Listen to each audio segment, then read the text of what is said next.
सबका मालिक एक।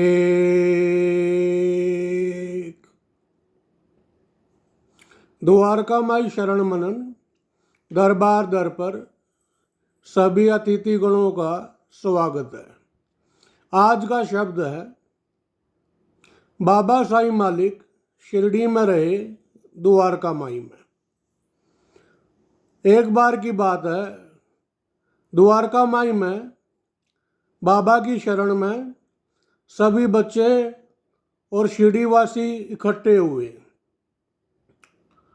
और उन पलों में काका महाजनी भी शरण में रहे।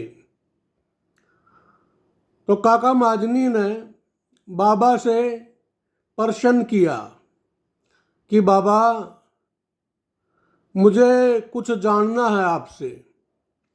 बाबा साईं मालिक मुस्कुराए और कहने लगे कि हे काका महाजनी, बोलिए, क्या शब्द आपके। तब काका महाजनी ने कहा कि बाबा, ये काल कौन है?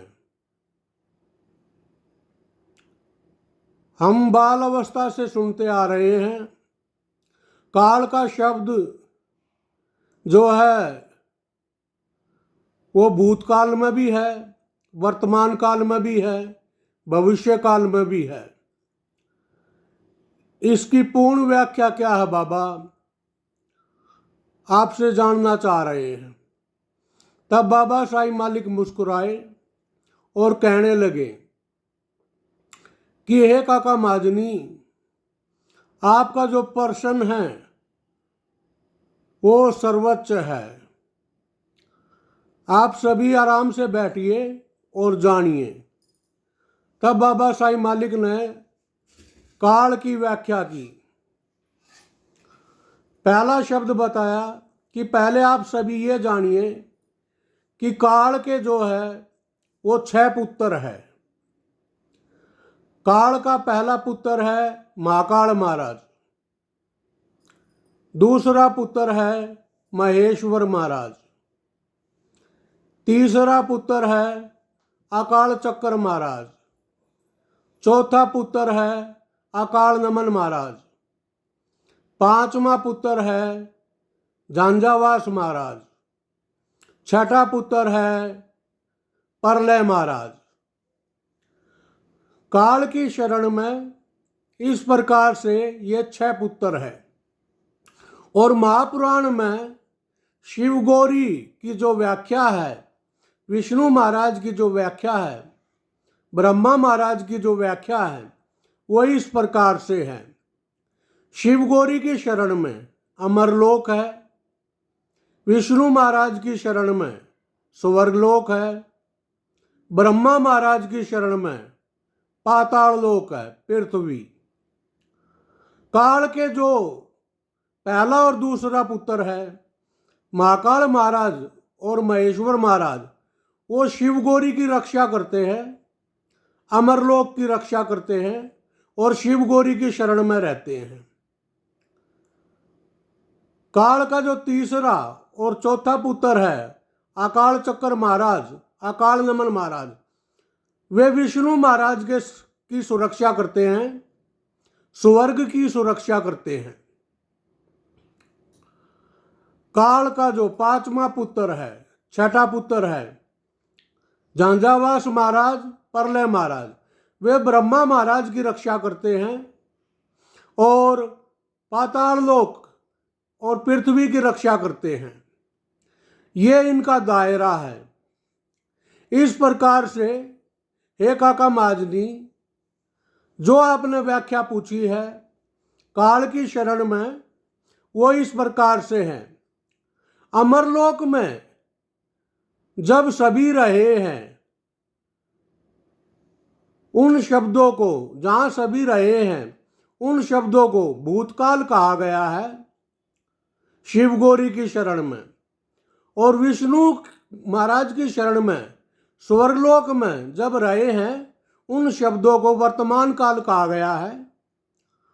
और पाताल लोक पृथ्वी पर ब्रह्मा महाराज की शरण में अब यहाँ पर आए हुए हैं, इन शब्दों को भविष्य काल कहा गया है।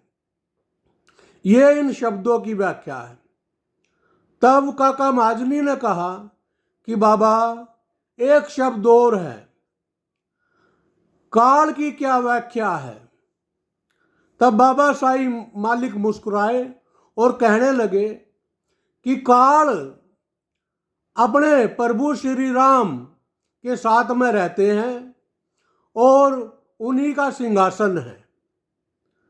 काल का जो नेत्र है उसे महापुराण में ओम बताया गया है।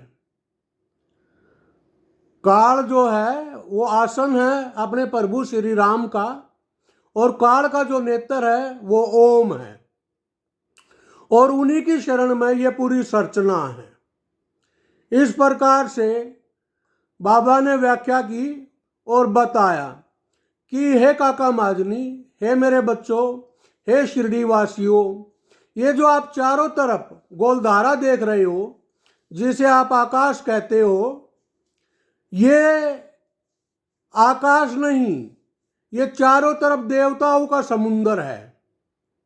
चारों तरफ ये जो आप नीला अंबर देख रहे हो, ये देवताओं का समुंदर है।